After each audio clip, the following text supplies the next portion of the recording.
wabarakatuh. Perkenalkan, nama saya Ibrahim Effendi dari kelas 11 Otomasi 3. Di sini saya akan menjelaskan suatu materi yang berisi pada presentasi kali ini, yaitu motor 3 fasa, kontaktor, dan thermal overload relay atau TOR. Motor 3 fasa.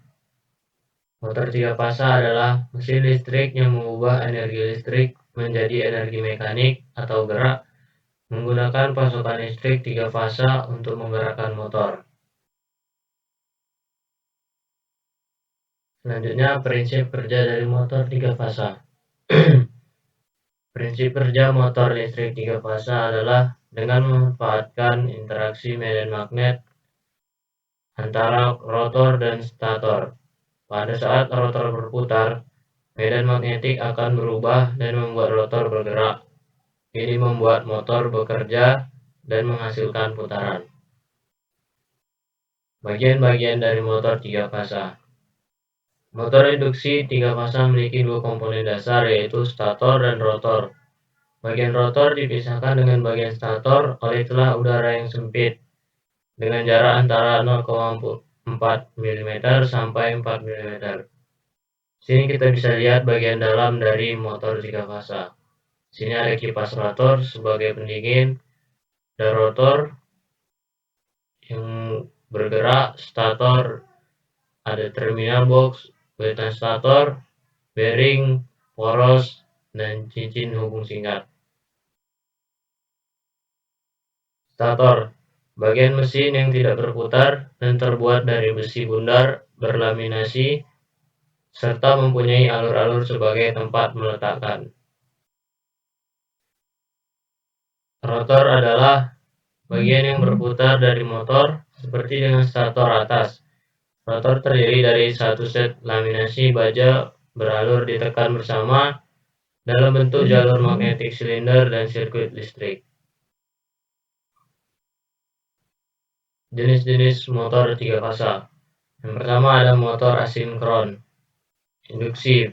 Motor asinkron adalah motor listrik arus bolak-balik AC yang bekerja berdasarkan prinsip induksi elektromagnetik, di mana kecepatan rotor tidak sama dengan kecepatan medan putar stator. Yang kedua ada motor sinkron. Motor sinkron adalah motor AC yang bekerja dengan kecepatan tetap sama dengan kecepatan medan magnet stator, tidak ada slip. Nah, di sini selanjutnya kita akan membahas cara membaca nameplate dari motor 3 fasa. Yang pertama di sini ada kode, ada ABCD ini, yaitu tipe atau model. Di sini kita pakai nameplate motor 3 fasa yang pada umumnya. Kedua, di sini ada 4 pol, yaitu gulungan dengan sistem kerja 4 kutub. Di sini kita bisa lihat ada 4 lilitan utama dan di dalamnya ada 4 lilitan bantu. Ini selanjutnya 15 HP atau 15 horsepower. Ini termasuk konsumsi daya motornya, dan 11 kW juga termasuk dalam konsumsi daya motor. 50 Hz adalah frekuensi yang digunakan motor pada standar Indonesia. 1450 rpm adalah kecepatan putaran 1450 putaran per menit. Oke, selanjutnya di sini ada INS kelas F, yaitu insulation class. Yang selanjutnya ada AMB 40 derajat Celcius, suhu ruangan yang diperbolehkan. Pound rating di sini dapat dioperasikan dengan terus-menerus atau continuous. Selanjutnya di sini ada BRG, yaitu bearing 6309ZZ dipakai untuk bearing depan, 6308ZZ dipakai untuk bearing belakang. Ini seri number, yaitu produk nomornya berapa.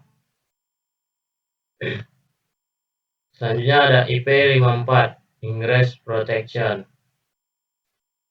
5 yang berarti alat listrik memiliki pelindung dari masuknya debu dan perlindungan lengkap terhadap kontak langsung. 4. Yaitu alat listrik memiliki perlindungan terhadap percikan air yang datang dari segala arah. Selanjutnya di sini ada lambang star. Berarti motor tersebut dapat dioperasikan dengan sambungan star atau bintang. Tegangan sistem sambungan star 220 sampai 240 volt.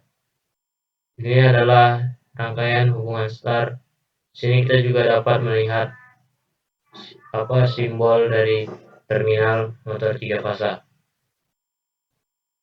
Selanjutnya di sini juga dapat dioperasikan dengan sambungan delta atau segitiga. Tegangan sistem sambungan delta 380 sampai 415 volt. Rangkaian sambungannya seperti ini. Dan bobot motor 80 kg. Selanjutnya, pengaturan kecepatan variable frequency drive. VFD mengontrol kecepatan motor dengan mengubah frekuensi dan tegangan dari sumber listrik. Dengan mengubah frekuensi medan magnet diubah sehingga kecepatan putar motor dapat disesuaikan.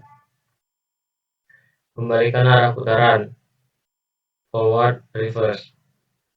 Prinsip dasar menukar 2 dari 3 jalur suplai fasa RST akan membalikkan arah putaran medan magnet yang dihasilkan sehingga putaran motor akan berlawanan. Secara manual, hubungkan fasa R ke terminal U, S ke V, dan T ke W. Untuk membalikkan arah, tukar 2 fasa, misalnya R ke U, T ke V, dan S ke W. Membalik arah putaran seperti ini. Simbol dari forward dan reverse. Oke, untuk selanjutnya kita membahas kontaktor. Kontaktor adalah saklar yang dikontrol secara elektrik dan digunakan untuk menyambungkan atau memutus sirkuit listrik berdaya tinggi seperti motor listrik. Fungsi dari kontaktor adalah kontrol komponen secara otomatis, kontrol pencahayaan, penghubung dan pemutus arus ke komponen pencahayaan, sebagai saklar transfer dan interlock atau transfer switch untuk menghubungkan dan memutus daya listrik ke motor. Komponen utama dari kontaktor adalah koil, kumparan yang menghasilkan medan magnet saat dialiri listrik. Kedua ada kontak utama, kontak yang digunakan untuk menyambungkan arus daya tinggi ke beban. Misalnya berdiri dari 3 pasang kontak, misalnya L1T1, L2T2, L3T3. Kontak bantu, kontak tambahan yang digunakan untuk rangkaian kontrol seperti untuk sinyal atau interlock. Kontak ini bisa berupa kontak NO atau NC. Di sini ada konstruksi dan simbol dari kontaktor. Kontaktor terdiri dari kontak utama, kontak bantu NO, koil, kontak bantu NC, koil A1A2, dan kontak utama. Selanjutnya, thermal overload relay. Thermal overload relay atau TOR adalah perangkat proteksi listrik yang berfungsi untuk melindungi motor dan peralatan listrik lainnya dari kerusakan akibat arus berlebih atau beban lebih. Fungsi dari thermal overload relay adalah untuk memproteksi rangkaian listrik dan komponen listrik dari kerusakan karena terjadinya beban lebih. Bagian-bagian dari TOR adalah memiliki 3 kontak terminal utama yang digunakan sebagai penghubung antara kontaktor 135 dengan motor listrik. TOR juga memiliki 2 kontak bantu, NO dan NC. Kontak NO dan NC biasanya digunakan sebagai pengontrol rangkaian dan indikator adanya gangguan. Ini ada konstruksi dan simbol dari TOR. Ini ada terminal utama yang dihubungkan ke kontaktor. Sini ada tombol test strip, mengatur nilai arus. Di sini kita dapat mengatur arus berapa yang berlebih. kontak bantuan O, terminal utama, kontak bantuan C, tombol stop dan tombol reset. Begini simbolnya. Oke, itu dia penjelasan dari saya. Semoga bisa bermanfaat untuk semuanya. Thank you for your attention and goodbye. Assalamualaikum warahmatullahi wabarakatuh.